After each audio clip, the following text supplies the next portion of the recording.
आज हम लोग डिस्कस करने वाले हैं एक 20 नंबर का चैप्टर सेमेस्टर 1 का, जिसमें 20 नंबर का पुराने सिलेबस से क्वेश्चन 20 नंबर का पूछता था। अब नया सिलेबस अगर आएगा तो आपको भी उसकी जानकारी मिल जाएगी कि कितने मार्क्स का पूछेगा, एग्ज़ाम का पैटर्न क्या होगा। लेकिन जो पिछले साल पूछा है वो 20 नंबर का क्वेश्चन इससे पूछता है। और आप लोगों को अगर प्रीवियस एग्ज़ाम का देखा जाए तो उसमें 8 क्वेश्चन पूछा जाता था, 8 में से 4 का आंसर करना होता था। 20 × 4, एक क्वेश्चन 20 नंबर का, 4 क्वेश्चन का आंसर कर दीजिए, 80 नंबर आ गया। अब नया सिलेबस आएगा तो नया रूटीन आपको पता चलेगा, नया एग्ज़ाम का पैटर्न पता चलेगा क्या होगा। तो वो सब हम लोग बाद में देखेंगे जब यूनिवर्सिटी नया सिलेबस लाएगी। तो अभी हम लोग जो स्टार्ट करने वाले हैं चैप्टर वो है रॉयल्टी अकाउंटिंग। एक चैप्टर आप लोगों को पढ़ना है रॉयल्टी अकाउंटिंग। अब हम यहाँ एक्सरसाइज भी नहीं लिख पा रहे हैं, इसलिए क्योंकि नए सिलेबस में कितने एक्सरसाइज में ये देगा ये कंफर्म नहीं है। बट फाइनेंस अगर आप लोग का ग्रुप दिया है तो फाइनेंस में रॉयल्टी ज़रूर होगा। जितने लोग ऑनलाइन कर रहे हैं सारे लोगों के लिए फाइनेंस ग्रुप कंपलसरी ग्रुप कर दिया। और जब अगर फाइनेंस कंपलसरी है तो फाइनेंस के अंदर रॉयल्टी ज़रूर रहेगा। रॉयल्टी आपको पढ़ना ही पढ़ना है, बहुत इंपॉर्टेंट चैप्टर में से है। इसलिए हम लोग ये मान के चढ़े हुए अंदाज से हम लोग मान के चढ़े कि अगर फाइनेंस ग्रुप में फाइनेंस पेपर सबके लिए कंपलसरी है तो ये चैप्टर 20 नंबर का रहेगा ही रहेगा। तो इसके बारे में हम लोग पढ़ेंगे क्या होता है। तो रॉयल्टी अकाउंट्स हम लोग को पढ़ना, अधिकार शुल्क खाते इसको हम लोग बोलते हैं, अधिकार शुल्क खाते। क्या होता है रॉयल्टी, आपको कोई आइडिया कुछ? जब एक व्यक्ति किसी दूसरे व्यक्ति के राइट अधिकार को यूज़ करने के लिए लेता है और उसके बदले में कोई फी देता है, कोई पेमेंट करता है, तो वो कहलाता है रॉयल्टी। नहीं समझ पाए? जैसे बताइए, ज़मीन हम क्या किए मालिक से यूज़ करने के लिए लिए, हम आपकी ज़मीन को यूज़ करेंगे, 1 महीना यूज़ करेंगे, उसके बदले में मालिक मेरे से क्या लेते हैं? पैसा लेते हैं कि नहीं लेते? तो अगर आप किसी की प्रॉपर्टी को यूज़ करने के लिए लेते हैं, इस्तेमाल करने के लिए लेते हैं, उसके बदले में जो पेमेंट आप करेंगे वो पेमेंट कहलाएगा रॉयल्टी। वो पेमेंट क्या कराएगा? रॉयल्टी। तो रॉयल्टी का मतलब है पावर हम दे रहे हैं आपको, तो भाई पावर दे रहे हो तो उसका पैसा मिलना चाहिए ना। अब रॉयल्टी का ज़्यादातर इस्तेमाल कहाँ होता है? तो झारखंड में सबसे ज़्यादा रॉयल्टी का इस्तेमाल होता है। और झारखंड सरकार को रॉयल्टी से अच्छा खासा इनकम भी मिलता है। कैसे? तो बताइए, झारखंड की ज़मीन है, कोयला झारखंड की ज़मीन पर है, BCCL कंपनी है जो कोयला निकालने का काम करती है, तो ज़मीन तो झारखंड सरकार की है ना। तो सरकार की ज़मीन है या किसी व्यक्ति की ज़मीन है, कोई व्यक्ति का भी ज़मीन हो सकता है। तो वहाँ अगर BCCL कंपनी कोयला निकाल रहा है तो उस व्यक्ति को या झारखंड सरकार को क्या फ़ायदा उससे? तो BCCL और झारखंड सरकार के बीच में एक एग्रीमेंट बनता है। BCCL एग्रीमेंट में लिखता है कि जितना कोयला इस ज़मीन से हम निकालेंगे, ज़मीन हम नहीं ले रहे हैं, हम उसके अंदर का कोयला ले रहे हैं, तो जितना कोयला हम ज़मीन के अंदर से निकालेंगे उतना हम आपको पैसा देंगे।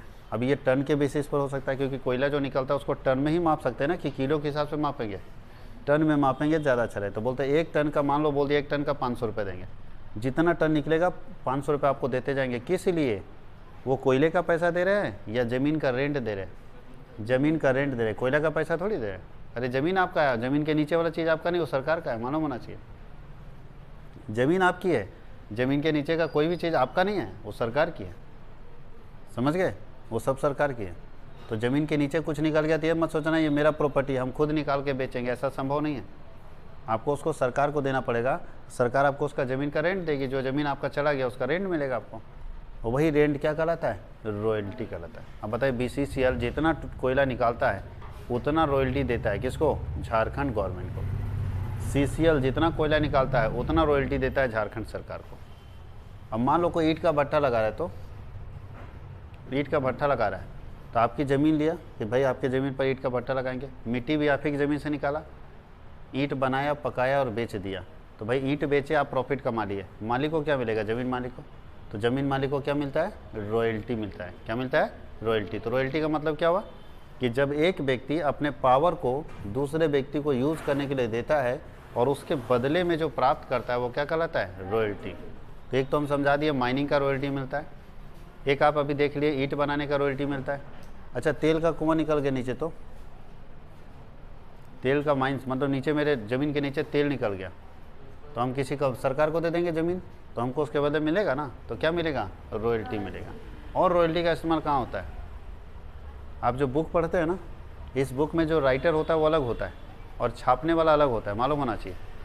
आप जो बुक 12th में पढ़े थे उस राइटर का नाम है SK सिंह और छापने वाले पब्लिकेशन का नाम है SBPD, हाँ या नहीं?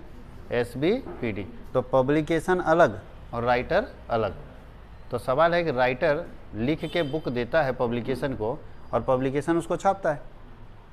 अब एस.के. सिंह बुक लेके दिए कि भाई इसको छापो और बेचो, छापने और बेचने का काम पब्लिकेशन का और लिखने का काम राइटर का। तो राइटर को क्या फ़ायदा? राइटर के साथ और पब्लिकेशन के साथ एक एग्रीमेंट हुआ होगा कि जितना बुक बिकेगा, अच्छा बिकने पर एग्रीमेंट होता है या छपने पर? बिकने पर। पब्लिकेशन बेवकूफ़ नहीं है, पता चला छाप दिए 100 पीस और एक भी नहीं बिका तो राइटर को रॉयल्टी नहीं देगा।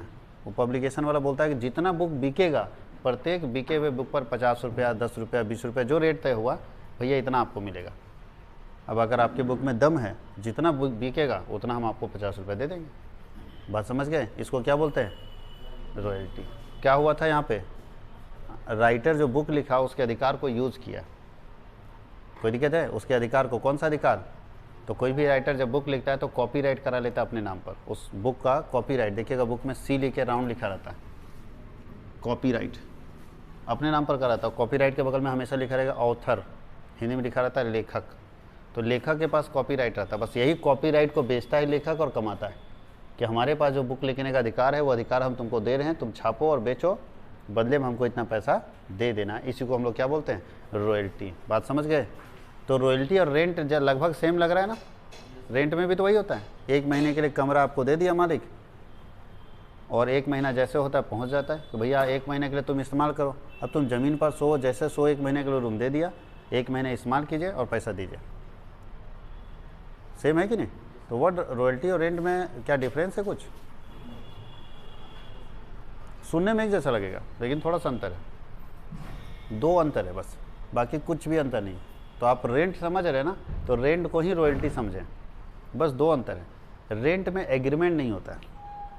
आप जब रहने जाते हैं किसी के यहाँ क्या करता है? एग्रीमेंट कर लेता है कि 1 साल का एग्रीमेंट करो, साल भर रहना पड़ेगा, पहले छोड़ के जाओगे तो 10,000 फाइन लगेगा, ऐसा है क्या? कुछ नहीं। रेंट में कोई एग्रीमेंट नहीं होता। जबकि जब भी हम रॉयल्टी वाली बात करेंगे तो यहाँ पे एक एग्रीमेंट होता है, उस एग्रीमेंट को बोलते हैं लीज एग्रीमेंट।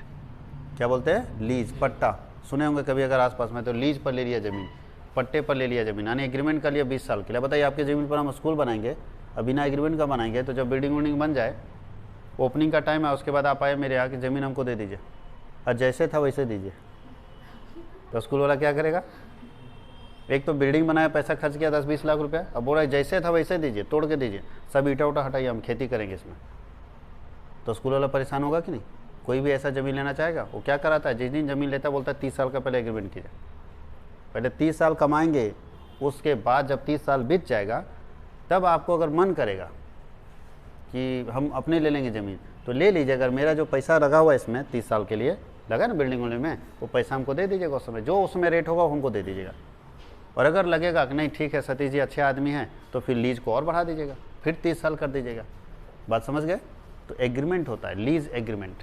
तो याद रखिएगा रॉयल्टी के केस में एग्रीमेंट होता है। कौन सा एग्रीमेंट होता है? लीज एग्रीमेंट होता है।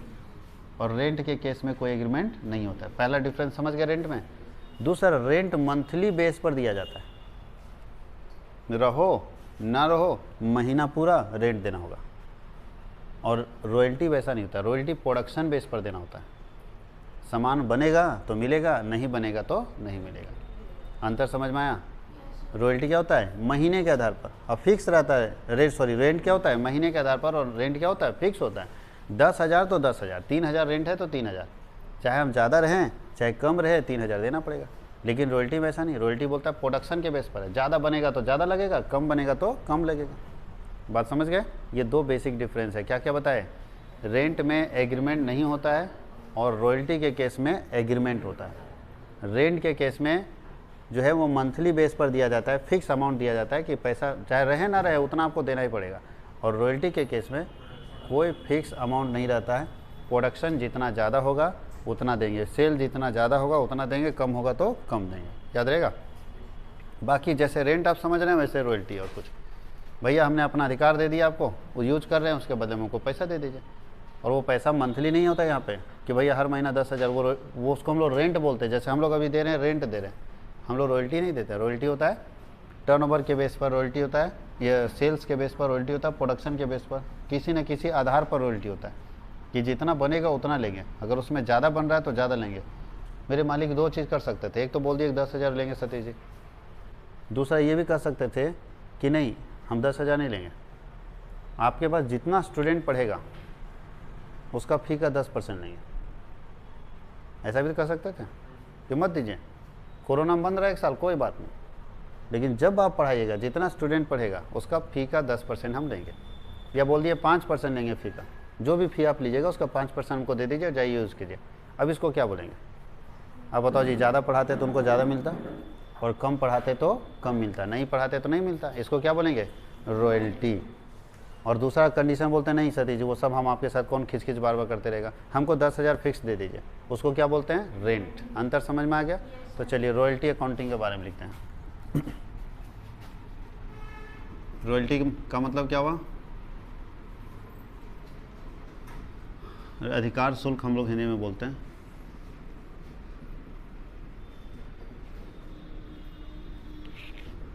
बोलता है it refers to the right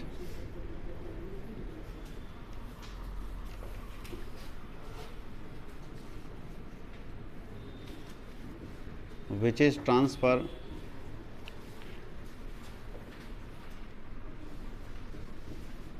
to use to third party या टू अदर पार्टी कर सकते हैं।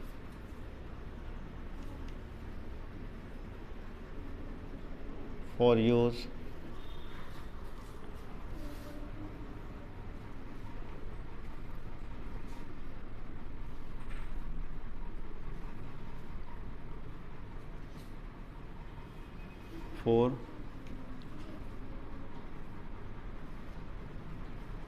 for a certain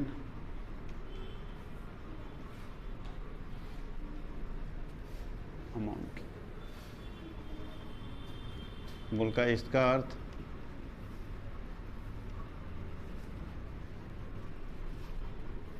अधिकार के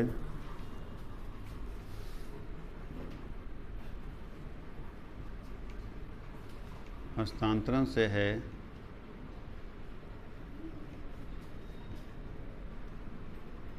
जिसमें एक व्यक्ति अपना अधिकार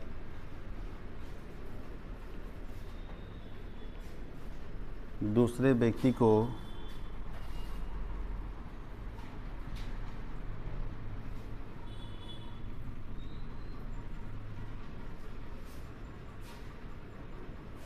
प्रयोग करने के बदले में देता है और उससे एक निश्चित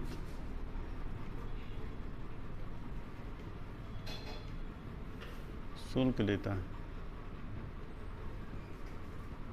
ध्यान दीजिएगा क्या लिखा है? अपना अधिकार दूसरे व्यक्ति को प्रयोग करने के लिए देता है और उससे क्या लेता है?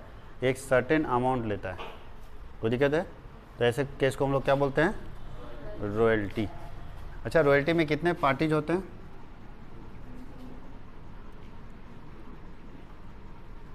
Parties in royalty. रॉयल्टी में पढ़ रहे थे पार्टीज इन रॉयल्टी, अधिकार शुल्क के प्रकार।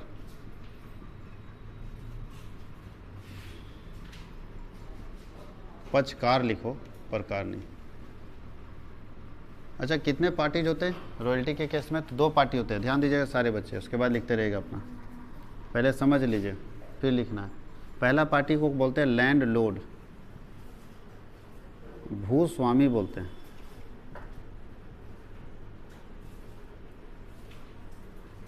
और दूसरे को हम लोग बोलते हैं लेसी, पट्टा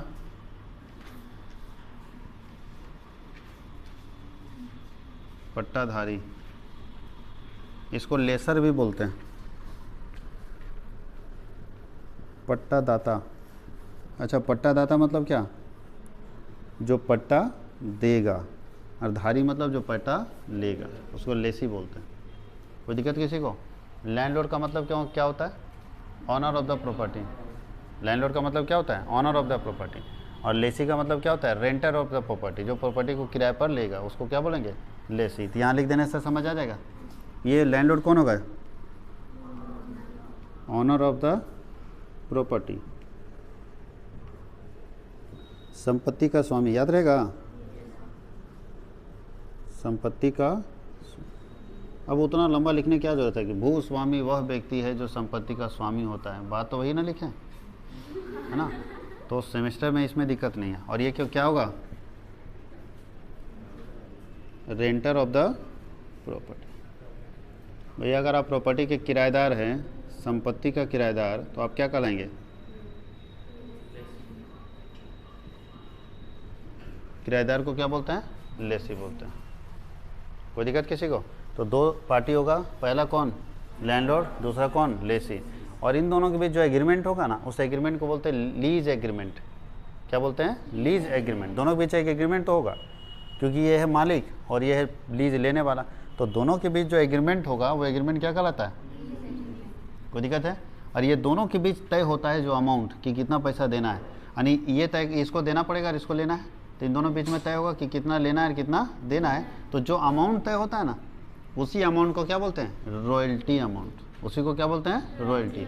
और वही रुपये से रिलेटेड आपको अकाउंट्स देखना है कि जो रॉयल्टी का अमाउंट होगा उससे रिलेटेड अकाउंट्स आपको देखना पड़ेगा, इसलिए इसका नाम है रॉयल्टी अकाउंट्स। तो ध्यान देना है कि दोनों के बीच में जो रुपया पैसे का लेन देन होगा उसी को लिख के आपको रिकॉर्डिंग करना अपना, और वही रिकॉर्डिंग कहलाता है रॉयल्टी अकाउंट्स। कोई दिक्कत है? रॉयल्टी अकाउंट्स का मतलब समझ गए कि हम लोग जो रिकॉर्डिंग करने वाले हैं रॉयल्टी अकाउंट्स में हम लोग क्या करेंगे? रिकॉर्डिंग करेंगे, लिखेंगे लेन देनों को। किसके लेन देनों को लिखेंगे?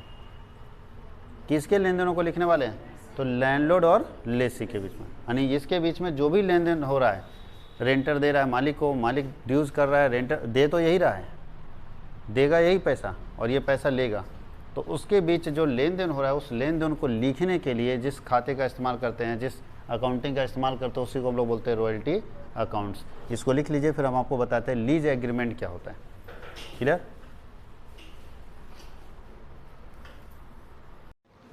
हम लोग देखेंगे लीज एग्रीमेंट क्या होता है।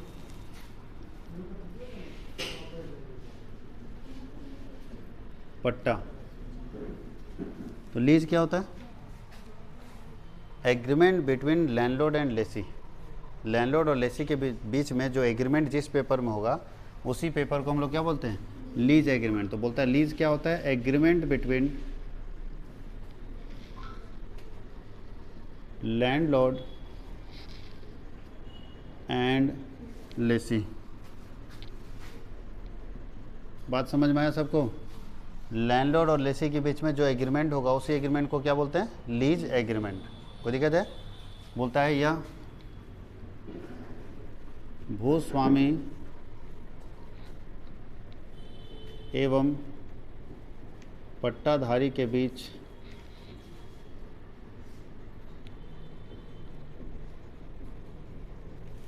बनाया गया ठहराव है। याद रहेगा? लीज क्या होता है? It is an agreement between landlord and lessee. दोनों के बीच जो एग्रीमेंट होगा उसको लीज एग्रीमेंट बोलेंगे। यहाँ तक कोई दिक्कत है? अब हम लोग लिखेंगे टाइप्स ऑफ लीज। कितने तरह के लीज होते हैं? टाइप्स ऑफ लीज, कितने तरह के लीज होते हैं?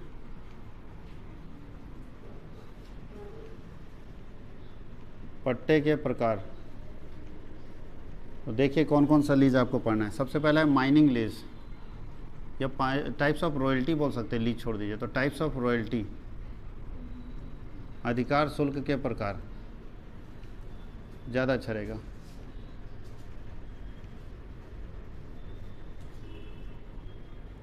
अधिकार शुल्क के प्रकार। सबसे पहला कौन सा रॉयल्टी होता है? माइनिंग रॉयल्टी होता है, इसको बोलते हैं खनन अधिकार शुल्क।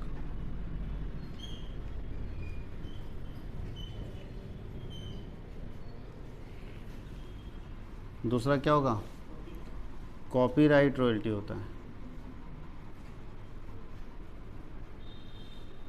टिक मार देते हैं। कॉपीराइट अधिकार शुल्क। तीसरा क्या होता है? पेटेंट्स रॉयल्टी होता है। पेटेंट्स अधिकार शुल्क। चौथा क्या होता है? Trademarks royalty, trademark royalty. उसके बाद होता है brick making, bricks making royalty.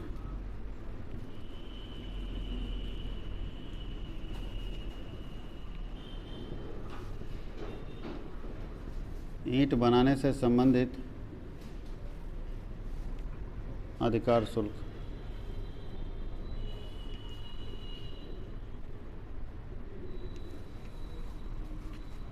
छठा, उसके बाद क्या आएगा? ब्रिक मेकिंग के बाद कॉपीराइट हो गया, ट्रेडमार्क्स हो गया, ऑयल वेल्स होगा। तेल का कुआं समझते हैं? अगर तेल का कुआं निकल गया तो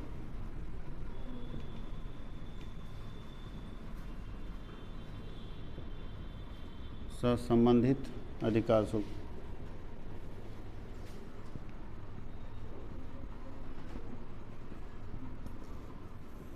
अच्छा, यहाँ ध्यान ये दीजिएगा, ईटीसी कर देते हैं, बहुत सारा रॉयल्टी है, उसमें हम लोग को जो पढ़ना है सबसे ज़्यादा कौन सा पढ़ना है? Mining royalty. माइनिंग रॉयल्टी समझते हैं? जहाँ ज़मीन के नीचे से कुछ निकलेगा और हम लोग को उसके बदले में पैसा देना होगा। चाहे ज़मीन के नीचे से कोयला निकले, चाहे पत्थर निकले, चाहे बॉक्साइट निकले, चाहे लोहा निकले, चाहे एल्युमिनियम निकले, ज़मीन के नीचे से अगर कुछ निकल रहा है और उसके बदले में कुछ पेमेंट करना पड़ रहा है तो वो कौन सा रॉयल्टी के केस में आता है? माइनिंग रॉयल्टी के केस में आता है। और हम लोगों को जो सिलेबस में पढ़ना है ज़्यादातर माइनिंग रॉयल्टी पढ़ना है। इधर का एक एक दो क्वेश्चन मिलेगा, लेकिन लगभग क्वेश्चन इसी से मिलेगा, माइनिंग रॉयल्टी। यहाँ तक कोई दिक्कत है? रॉयल्टी का टाइप समझ गए, कौन कौन से टाइप्स हैं रॉयल्टी के? अब एक एक करके ध्यान देना है। माइनिंग रॉयल्टी समझ गए? कॉपीराइट रॉयल्टी क्या होता है? माइनिंग तो समझ गए, ज़मीन के नीचे से कुछ भी निकलेगा माइनिंग रॉयल्टी का केस हो जाएगा। कॉपीराइट बुक लिखने वाला भी बताया ना। अच्छा, कोई गाना गाता है सिंगर, तो गाना कंपोज किया, एक नया धुन बनाया, तो उस गाने का कॉपीराइट वो करेगा कि नहीं करेगा? नहीं करेगा तो क्या होगा जानते हो? गया डायरेक्टर के पास, सर हम एक धुन बनाए, एक नया धुन बनाया है जो आज तक कोई नहीं बना पाया, हम नया धुन बनाया। डायरेक्टर बोला सुनाओ तो डायरेक्टर तो भैया घाट घाट का पानी पिया हुआ आदमी है, दिन रात वही करता है। पता चले यहाँ बैठ के सुन रहा है, पीछे एक अपना म्यूजिक कंपोजर रखा छिपा के दूसरे को कमरे में या पर्दे के पीछे रख दिया, और ये गाना सुना रहा है, वो कंपोज कर दिया। उसको तो बोला ठीक है कोई बात नहीं, बहुत अच्छा गाना लगा, हम 4 दिन के बाद आपको बुलाएंगे। आप पता चला 4 दिन वेट ही करते रह गए कि अब फ़ोन आएगा, अब फ़ोन आएगा। आप ही के धुन पर ही म्यूजिक बना के फिल्म में लगा भी दिया। जब चलने लगा तो आपका दिमाग हिल गया कि ये तो मेरा सॉन्ग है। तो बताओ क्या करने जाओगे? डायरेक्टर से लड़ने जाओगे कि सर अब मेरे साथ धोखाधड़ी किए? बोला किए, क्या दिक्कत है? मुंह पर बोलेगा किए, क्या कर लोगे? तो बताओ कैसे बचोगे? मतलब मेहनत तुम्हारा, पैसा वो छाप रहा है। तो उससे बढ़िया है जैसे कोई धुन तैयार करो, सबसे पहले उसका कॉपीराइट अपने नाम पर कराओ, उसके बाद डायरेक्टर को खुलेआम सुनाओ, बोला अब यूज़ करके दिखाओ तुम। अब जैसे ही यूज़ करेगा केस मारेंगे कि सर कॉपीराइट मेरे नाम पर है, मेरे परमिशन के बगैर ये गाना पिक्चर में डाला कैसे, और फिर हमको पैसा देना पड़ेगा डायरेक्टर को, हाँ या नहीं? कॉपीराइट आपका सिक्योरिटी सेफ्टी है। इसलिए कोई भी चीज़ जब कोई राइटर लिखता है बुक या कोई गाना गाता है, वो कॉपीराइट करवा लेता है। कहानी लिखता है तो कॉपीराइट करवा लेता है। भारत में चेतन भगत को जानते हैं ना? जानते हैं ना? बुक लिखता राइटर है, उसका एक बुक लिखा हुआ था, उसके ऊपर पिक्चर बना दिया, केस कर दिया। कॉपीराइट था तो केस कर दिया कि मेरे बुक मतलब स्टोरी के ऊपर ये फिल्म बना है, और जब सही पाया गया तो पैसा उसको देना पड़ा कंपनी को। बात समझ गए? ये कॉपीराइट एक पावर है, तो आप करा लो, वही ज़्यादा बेटर है। तो कॉपीराइट से रिलेटेड रॉयल्टी कॉपीराइट रॉयल्टी में आएगा। पेटेंट क्या होता है? किसी प्रोडक्ट को बनाने का पावर, ये हो गया लिखने का पावर, धुन बनाने का पावर। लेकिन अगर प्रोडक्शन पावर हम किसी को दे देते हैं तो वो कौन सा पावर होता है? पेटेंट होता है। जैसे महिंद्रा कंपनी स्कॉर्पियो बनाने का पावर टाटा को दे दिया, जो भी रीज़न रहा होगा। मान लीजिए महिंद्रा का जहाँ फैक्ट्री है, जहाँ वर्कशॉप है, जहाँ प्रोडक्शन हो रहा है महिंद्रा की गाड़ियाँ, स्कॉर्पियो वगैरह बन रहा है, वहाँ किसी कारण से मान लो अर्थक्वेक आ गया, भूकंप आ गया, टूट गया सब फैक्ट्री, तो क्या करेगा महिंद्रा? या तो जब तक नया फैक्ट्री नहीं बनेगा तब तक गाड़ी प्रोडक्शन ना करे, और नहीं तो ऑप्शन है क्या है? पेटेंट वो किसी और को दे देगा कि भाई तुम्हारे पास सब मशीन सेटअप है ना, तो मेरा गाड़ी भी बना दो, तुमको भी कुछ पैसा दे देंगे। तो इसको बोलते हैं पेटेंट पावर। जब हम पावर दे देंगे प्रोडक्शन करने का, बनाने का अधिकार, तो वहाँ भी रॉयल्टी लगेगा। और कौन सा रॉयल्टी लगेगा? Patent royalty. ट्रेडमार्क का मतलब होता है बिजनेस का साइन यूज करना। कॉपीराइट देखिए इस तरह लिखा रहता है, यहाँ पे लिख देते हैं, कॉपीराइट के बगल में सी लिखा रहता है, हर बुक में देखिएगा मिलेगा आपको। म्यूजिक में भी लिखा रहता है। म्यूजिक का पहले आता था कैसेट। सबसे ज़्यादा म्यूजिक गाना किसका आता था जी बताओ? कौन कंपनी है? टी सीरीज़, याद है? सबसे ज़्यादा गाना सुने बचपन से टी सीरीज़ का। आज उसके नाम के बगल में देखिएगा लिखा रहेगा कॉपीराइट।